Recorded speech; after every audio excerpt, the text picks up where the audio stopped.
When I was in film school, I wrote a script, and my screenwriting lecturer asked if she could use the script as an example in class the next day.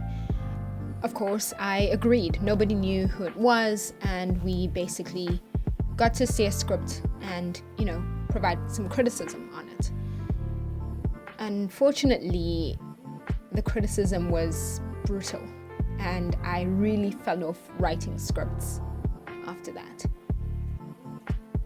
I wish I could go back and tell myself what I'm about to tell you. I recently watched a Jordan Peterson video on how to be a good writer, and Jordan Peterson in this video gives the same advice I heard Seth Godin giving Tim Ferriss. The advice was this: if you want to write well, you need to become comfortable with writing badly.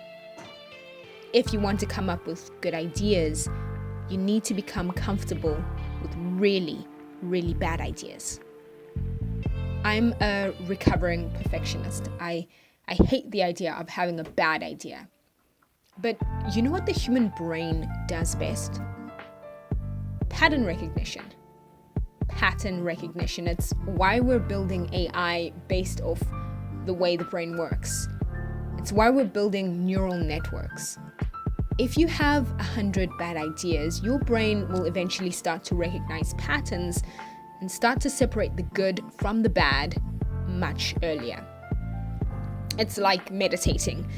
You meditate for 10 minutes and you can't stop your mind from wondering, what am I going to eat for lunch? Did I respond to that email? You meditate for an hour and finally your mind stills. And it's like, what happened? It's also like dating. First you swipe through 300 bad guys. I hope it's not 300.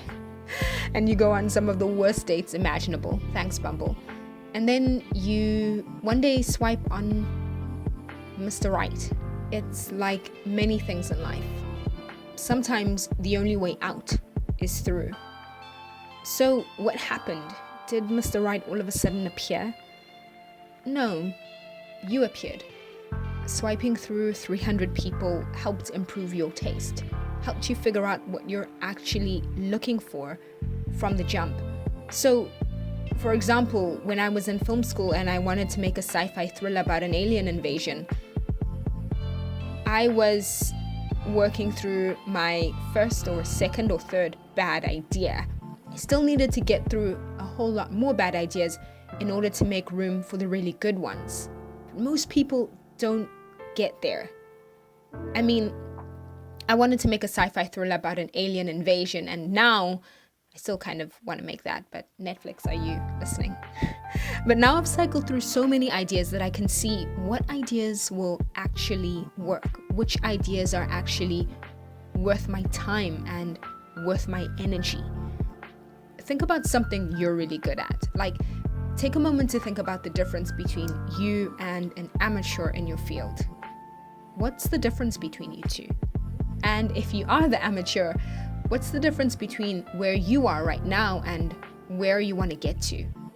You might find that it's 300 bad ideas.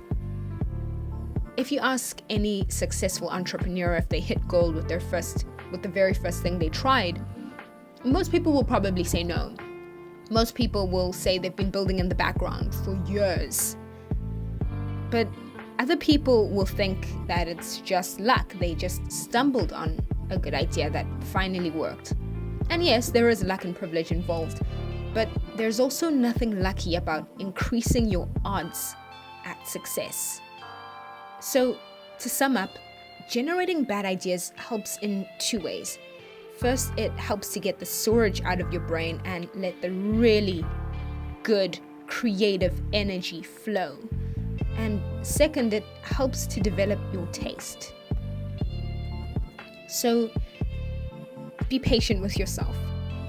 Give yourself time to run through bad ideas, like really bad ideas. The more, the better. Because really, when it comes down to it, brilliance isn't accidental. It's methodical. As always, catch you on the flip side. Peace.